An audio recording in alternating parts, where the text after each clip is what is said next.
Bonjour, bonjour Véronique. Bonjour Karine, Comment tu vas? ça va et toi?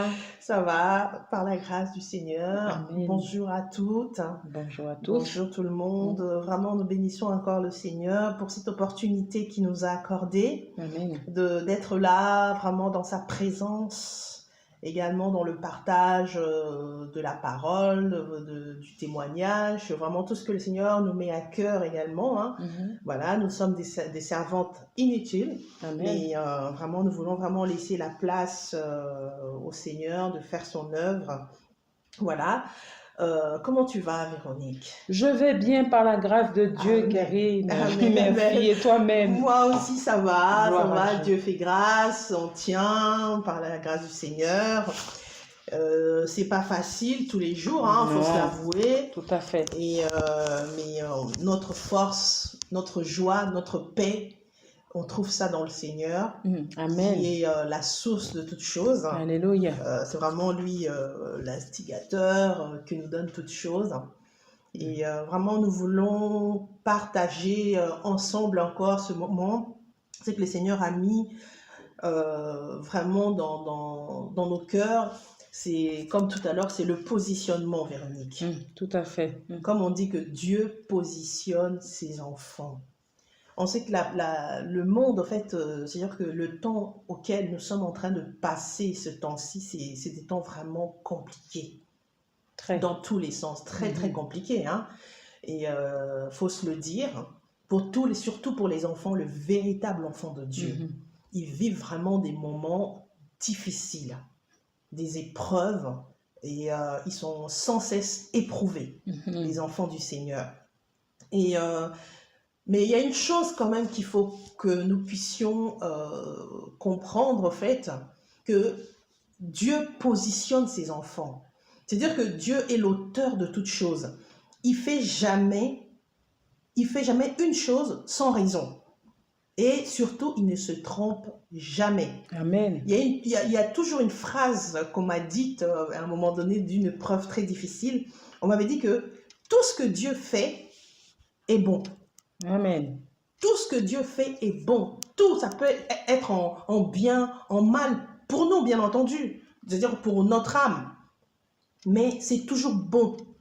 La chose, c'est qu'il faut toujours se poser la question, c'est quoi le but du Seigneur?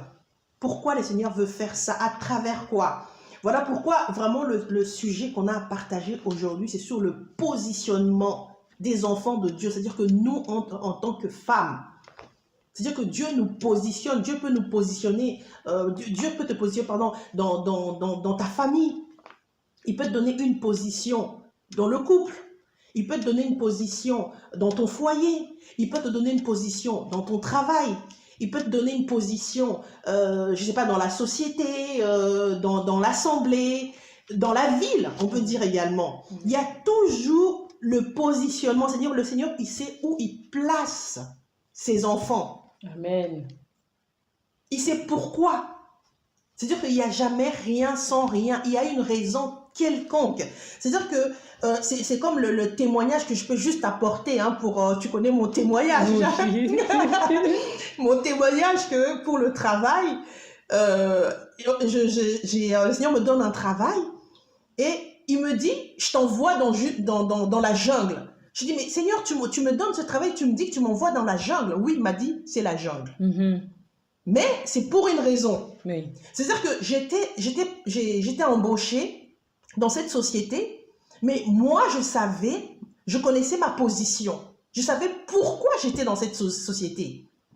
C'est-à-dire que quand j'étais là, je savais que j'étais là pour le Seigneur, parce que Dieu m'avait positionné là, parce qu'il avait quelque chose à faire à travers moi. Donc, du coup, même mon comportement, même ma façon de voir les choses était différente. J'étais tellement sûre des choses. Au début, j'étais en CDD, et à la fin de mon CDD, il y a les collègues qui étaient paniqués. Oui, est-ce qu'on va nous renouveler ou on aura un CDI après? Mais moi, j'étais tellement sûre. Je dis, oh non, non, vous inquiétez pas. Pourquoi? Parce que je savais qui m'a envoyé. Amen. Pourquoi j'étais là? Tant que ma mission n'était pas encore finie, je serai toujours là. Amen. Donc, forcément, il y aura soit un renouvellement ou soit un CDI après. Donc, c'est vraiment pour voir en globalité, au fait, c'est quoi le positionnement des enfants de Dieu. Donc, on doit vraiment savoir ça, où Dieu nous positionne. Amen. Et quand on sait, au fait, où Dieu nous positionne et pourquoi, je pense que même notre façon de marcher va changer, au fait. Notre but, parce qu'on a un but, c'est-à-dire on ne marche pas parce qu'il faut marcher, on ne fait pas les choses parce qu'il faut les faire, mais on a un but à atteindre. Et quand on a un but à atteindre, mais je t'assure qu'on ne rentre pas dans la distraction. Tout à fait. Parce que ce qui tue, au fait, qui nous tue tous, les enfants de Dieu, l'église de Dieu, c'est la distraction. C'est ça. Voilà pourquoi on ne voit pas la gloire de Dieu, au fait, dans notre temps.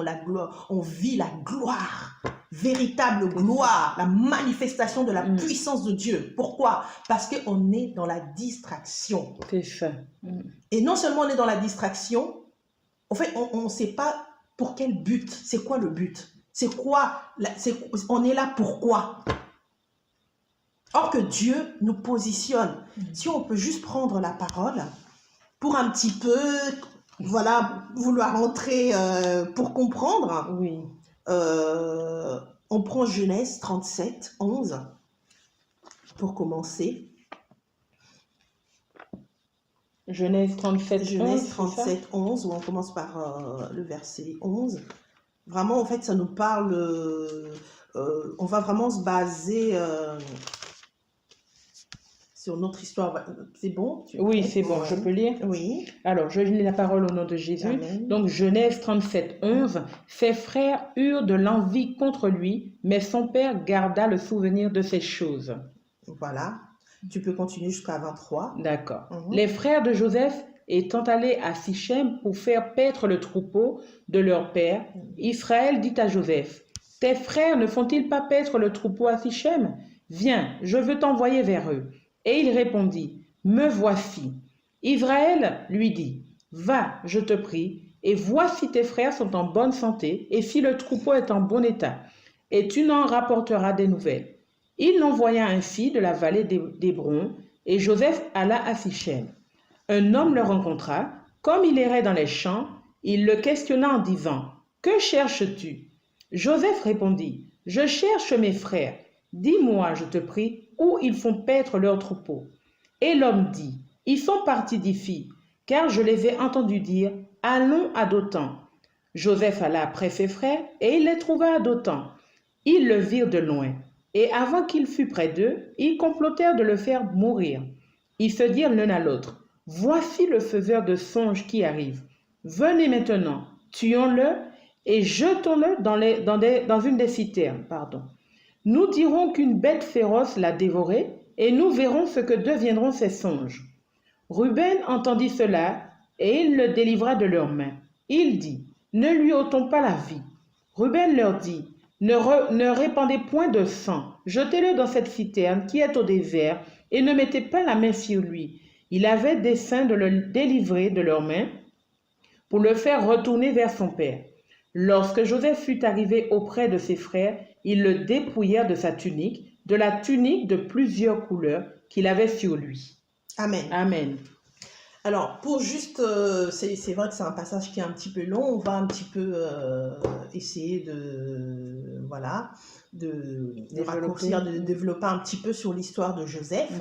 C'est vrai qu'il y a beaucoup de gens des fois qui disent « Ah, je suis le Joseph de ma famille, l'histoire. » C'est vrai que l'histoire de Joseph nous inspire tous. On voit vraiment que Joseph, Dieu a utilisé Joseph pour le positionner. Donc, en fait, en globalité, pour dire simplement que Joseph, le Seigneur l'a choisi et le Seigneur a permis les choses dans sa vie parce que Dieu avait un plan pour Joseph. Amen. Et le plan que Dieu avait pour la vie de Joseph, il fallait que Dieu le positionne quelque part. Mais ce n'était pas pour lui, ce n'était pas pour Joseph. Dieu ne nous positionne pas pour nous. Dieu nous positionne pour ses enfants, pour les autres. Oui. C'est-à-dire que le Seigneur devait, au fait, positionner Joseph pour sa famille. Non seulement pour sa famille, après on connaît que Israël, les 12 tribus de Juda sont nées à partir de là. D'accord.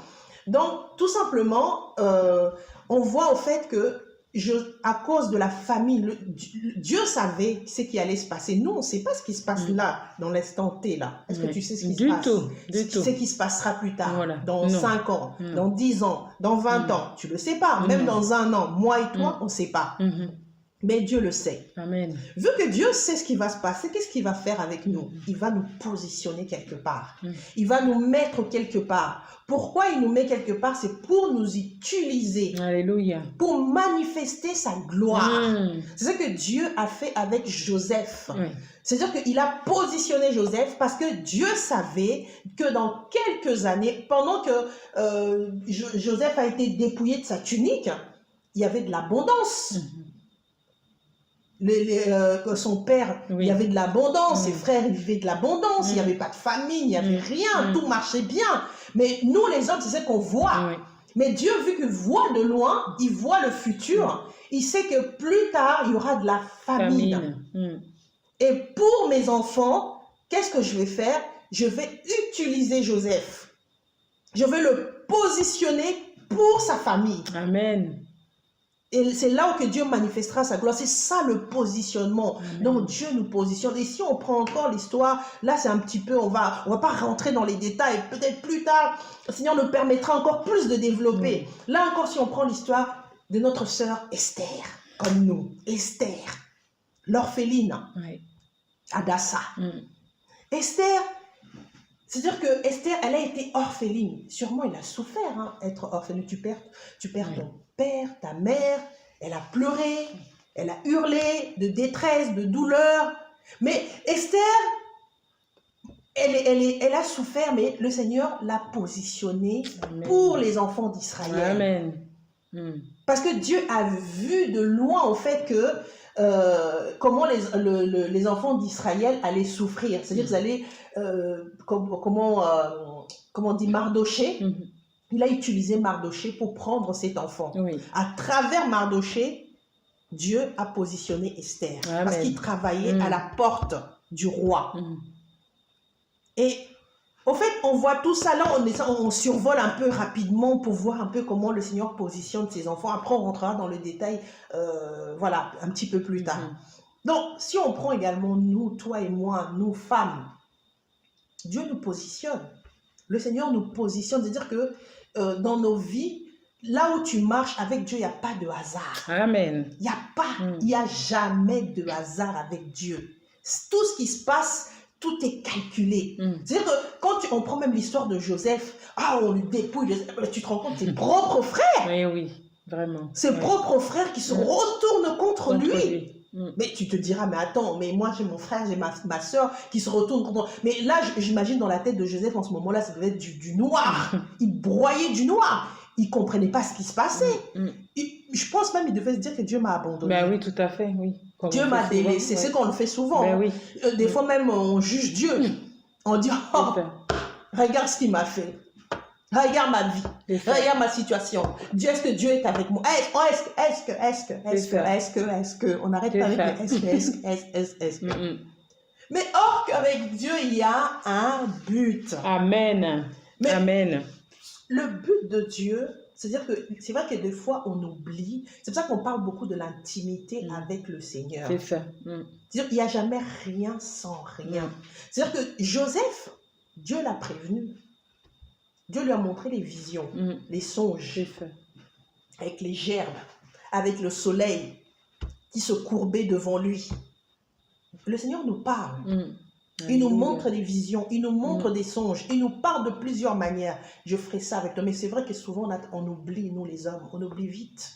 On oublie les songes que Dieu nous a donnés. On oublie la parole que Dieu nous a donnée. On oublie les promesses de Dieu. Parce que quand ça ne va pas là, c'est chaud.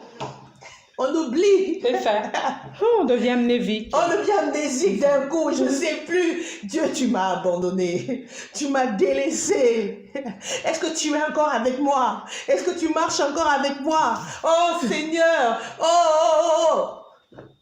Mais moi, je me dis, dans notre développement, on va développer la marche avec Dieu. Amen. C'est-à-dire, on voit avec Dieu, c'est d'un point A à un point B. Et entre un point A et un point B, il y a un cheminement. C'est-à-dire que Alléluia. c'est comme il y a des personnes, des fois on prophétise sur toi. Oh, Véronique, on prophétise, voilà une femme de Dieu, etc. Oui, amen, gloire à Dieu. Mais c'est pas aujourd'hui que tu vas devenir femme de Dieu. Oui, d'accord, miracle, tout ce que tu veux. Non.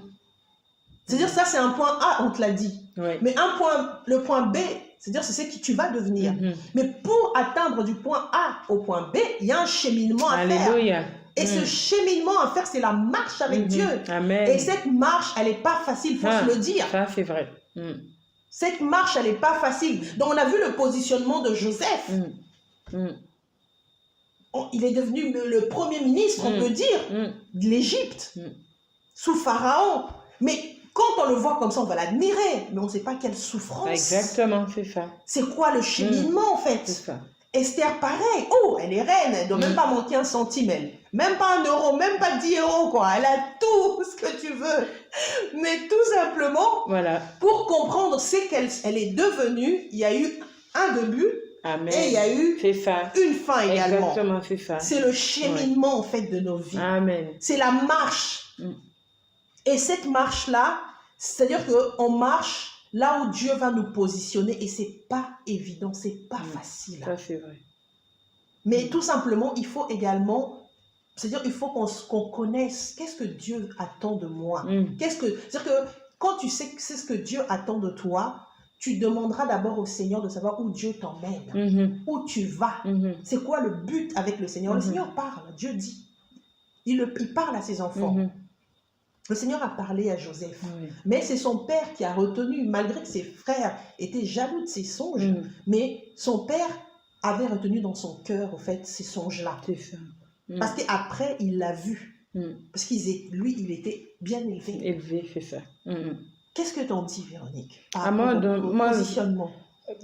Effectivement, je me reconnais en fait dans ce que tu dis, tout simplement parce que justement dans les moments où on a ces difficultés, on a tendance à oublier les promesses de Dieu. Et ça, quand tu en as parlé, voilà. Donc, je me suis un petit peu reconnue parce que c'est vrai que par moment dans cette marche, le Seigneur nous a appelés et il a dit que j'ai des plans merveilleux pour vous, des plans de bonheur et non des plans de malheur. C'est ça. Dieu nous a fait ses promesses. On arrive, on sait que dans la marche, ce sera compliqué. Amen. Donc, tant que ça va bien, on est heureux dans cette marche avec le Seigneur. Et effectivement, arrivent les moments des difficultés, des épreuves, où le Seigneur nous épure, où le Seigneur vérifie en fait l'état de notre cœur, l'amour qu'on lui porte. Ça. Donc, tout arrive et là, on oublie ses promesses. Amen. Alors que la parole nous dit toutes choses concourent au bien de ceux qui aiment Dieu, comme tu l'as dit tout à l'heure. Toutes ces choses qui nous arrivent, c'est pour notre bien. Parce que le Seigneur veut nous conduire en quelque part. Mais sur cette route, nous allons quand même trouver des embûches ou des choses qui ne vont pas aller comme nous l'avions pensé. Mais nos voies ne sont pas celles du Seigneur. Donc nous oublions que nous allons avoir affaire à...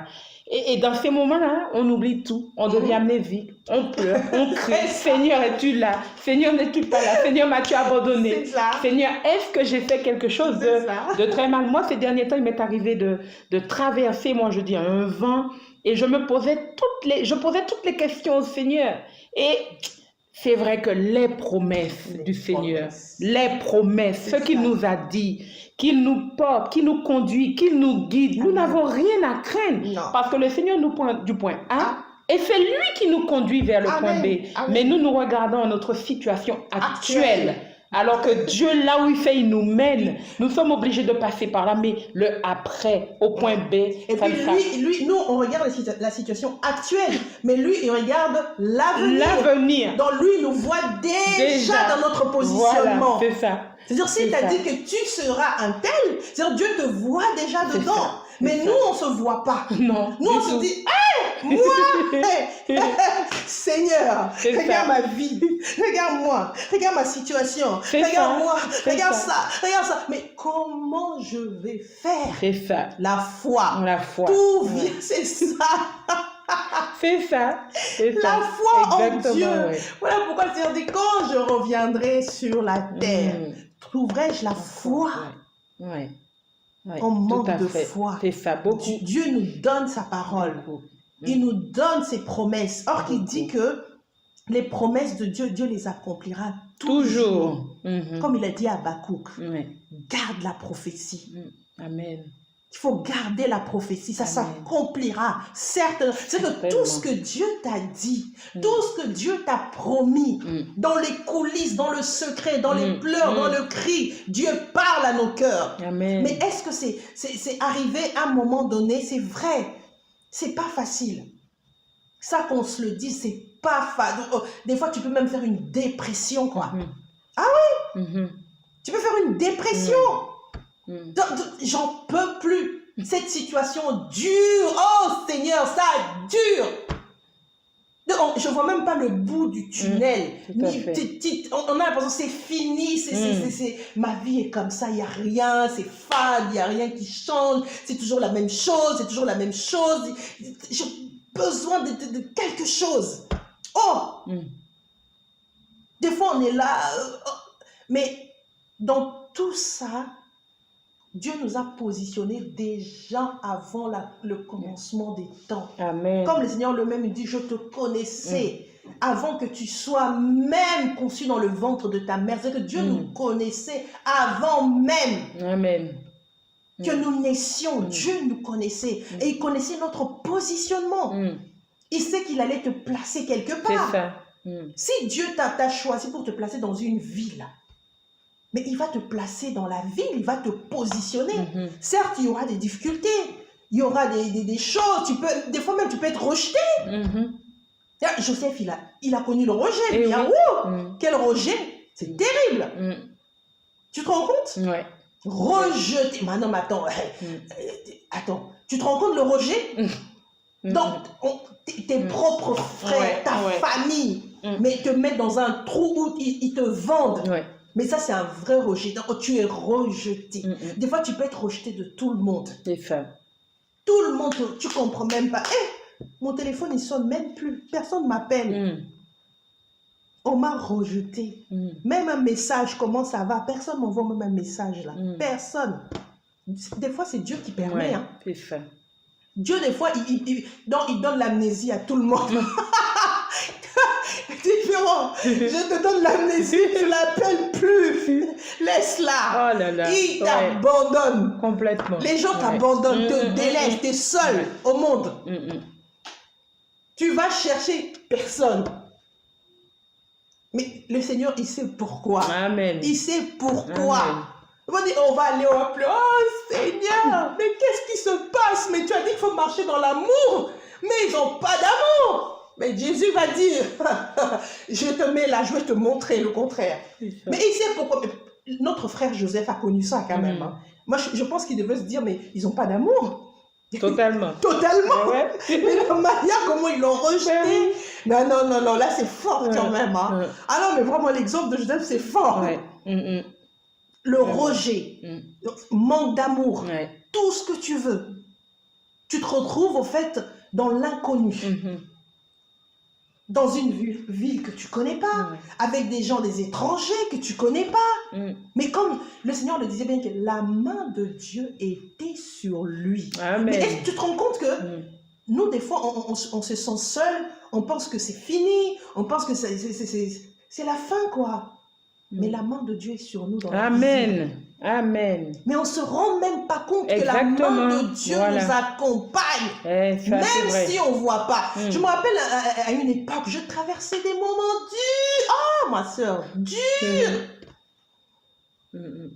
Un jour, j'étais à genoux comme ça, je priais le Seigneur. Je dis, mais Seigneur, je comprends. Est-ce que tu es vraiment avec moi? Je suis ton enfant. Et après, je dors, le Seigneur me montre une vision.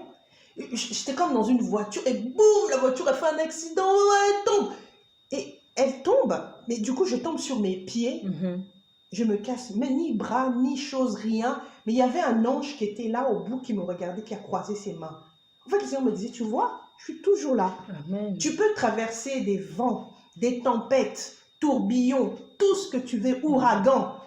Mais Dieu est toujours à côté. Amen. Il contrôle nos vies. Amen. Ah, il est avec nous. Amen. Simplement, si le Seigneur nous ouvrait les yeux pour voir, on verra au fait que le Seigneur est toujours là malgré les moments compliqués. C'est ça. Parce qu'il sait ce qu'il est en train de faire avec nous. C'est dur, certes, mais il sait ce qu'il est en train de faire. Amen.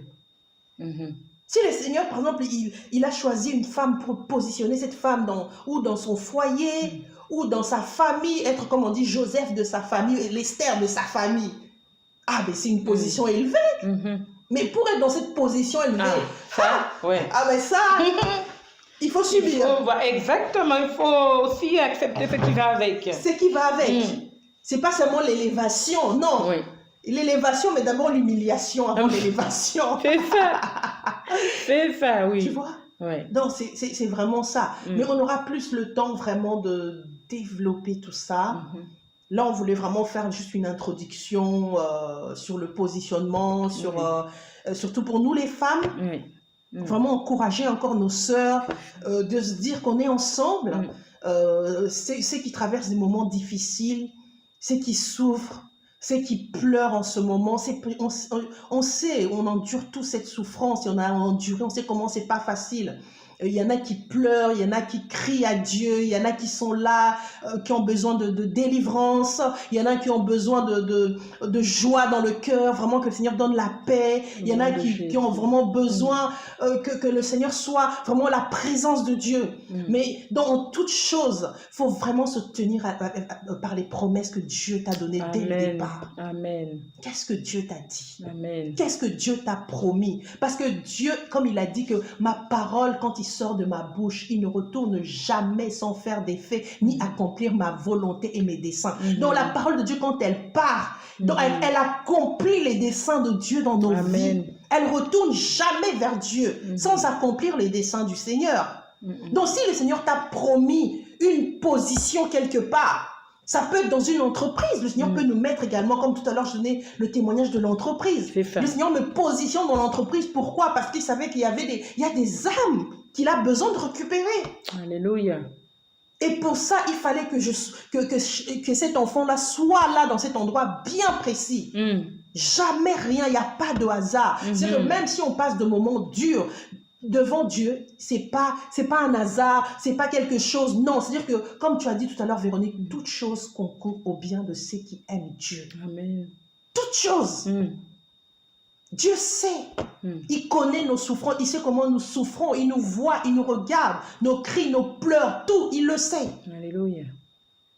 Vraiment, c'était une introduction pour vraiment encourager encore les femmes, de se dire vraiment, courage mes sœurs, toi qui pleures, toi qui souffres, que ce soit dans la maladie, que ce soit dans les problèmes familiales, que ce soit dans les problèmes de couple, les problèmes des enfants, vraiment, nous t'encourageons encore dans le nom puissant de Jésus-Christ de Nazareth. Amen. Nous te disons vraiment cet après-midi, tiens-toi aux promesses du Seigneur. Amen. Qu'est-ce que Dieu t'a dit? Qu'est-ce que Dieu t'a promis? Fixe ton regard sur ses promesses. Comme Habakkuk dit, tiens la prophétie. Alléluia. Elle s'accomplira certainement, parce que tout ce que Dieu dit s'accomplit. Amen. Ça s'accomplira. Mais Dieu nous positionne, les enfants. Il positionne, il sait où il veut t'emmener. Il sait qu'est-ce qu'il veut faire de toi. Des fois, le Seigneur amène ses enfants dans des villes. Il dit, je t'emmène, je sais pas, aux États-Unis. Je vais t'emmener en Afrique. Je vais t'emmener en Guadeloupe. Je vais t'emmener en Martinique. Je vais t'emmener tel endroit. Mais c'est pour la gloire. Parce que le Seigneur sait, tu sais pas ce qui peut se passer. Dieu sait ce qui va se passer plus tard. Peut-être qu'il y aura un problème quelconque, un endroit, mais le Seigneur veut que toi, tu sois dans cet endroit-là. Il veut ta présence dans cet endroit. Parce qu'il va se servir de toi pour que ses enfants soient guéris. Alléluia. Des fois, c'est le travail. Le Seigneur peut te positionner dans un lieu de travail ou dans un hôpital. Pourquoi il te positionne dans un hôpital? Peut-être qu'il y a quelque chose qui doit se passer. Il sait bien, il connaît chaque seconde, chaque minute, chaque heure, tout ce qui se passe, il le sait, il contrôle tout. Et à cet hôpital-là, Dieu sait, boum, ma fille doit être à cet endroit-là. Pourquoi? Parce que je vais l'utiliser à cet endroit, même là. Peut-être que nous, on ne se rend pas compte, mais le Seigneur peut t'utiliser par une prière. Tu es là peut-être dans ton lieu de travail, tranquille, en train de travailler, et tu sens, l'esprit te touche, boum, tu commences à prier. Oh, tu ne comprends pas. Oh, qu'est-ce qui m'arrive? Pourquoi je prie comme ça? Mais c'est parce que le Seigneur est là, c'est le Saint-Esprit. L'Esprit de Dieu te pousse à prier. Tu pries en langue. Tu vas peut-être dans les toilettes en train de prier, mais quand tu pries comme ça, il y a quelque chose qui se passe dans le spirituel. Que le Seigneur est en train d'agir en même temps à ce lieu-là. Donc, le Seigneur te voulait à cet instant T, à la seconde même, à la minute même, le Seigneur voulait ta présence. Voilà comment Dieu fait avec ses enfants. Dieu positionne, il met l'autre à gauche, l'autre à droite, l'autre à l'est, l'autre à l'ouest, dans les quatre coins. Parce que le monde est pourri. Le monde est dans l'obscurité. J'ai même pas les mots pour expliquer ce qui se passe actuellement dans le monde, quoi. Mais le Seigneur positionne ses enfants aussi. Alléluia. Pour agir, pour sauver, pour toucher, pour délivrer. Amen. Pour guérir. Dieu est vivant. Amen. Il agit encore et Amen. il agira encore puissamment. Alléluia. Mais il a besoin de toi et de moi. Il a besoin de toi, femme. Il a besoin que tu te lèves. Il a besoin que tu viennes dans sa présence. Il a besoin de t'utiliser. Il a besoin de se servir de toi. Il a besoin de t'emmener à un point A, à un point B. Il a besoin d'acheminer avec toi. Il a besoin de te positionner. Jésus a besoin de te positionner. Donc, arrête de pleurer. Celle qui pleure, arrête de pleurer. Ne pleure pas. Ne pleure pas, femme. Ne pleure plus. Mais tiens-toi aux promesses du Seigneur. Qu'est-ce que Dieu t'a dit? C'est que Dieu t'a promis, il va l'accomplir.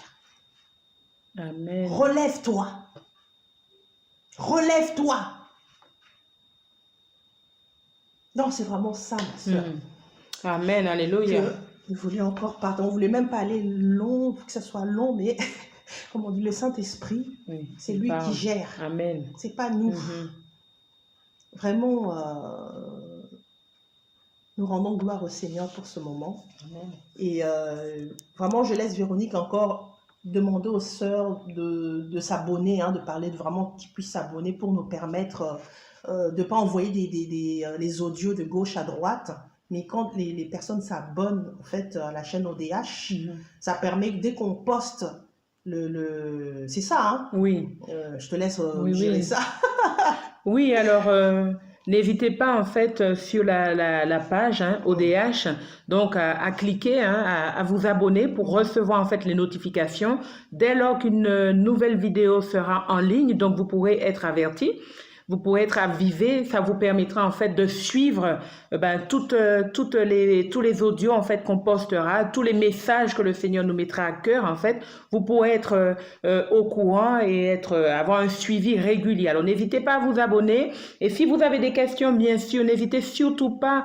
Vous pouvez dans les commentaires poser des questions. Enfin, si vous souhaitez qu'on parle de points précis, n'hésitez pas non plus. On est à votre disposition puisque le Seigneur nous a mandatés pour cela en fait. Alors vraiment, soutenez-nous, cliquez, abonnez, j'aime, voilà. Et puis, n'hésitez pas aussi, comme je disais, dans les barres des commentaires, à laisser des commentaires, des messages et puis des questions. Voilà. Amen. Amen. Que le Seigneur vous bénisse. Soyez bénis, soyez fortifiés, soyez encouragés. Que Dieu visite chacun au nom de Jésus. Amen. Amen. Amen.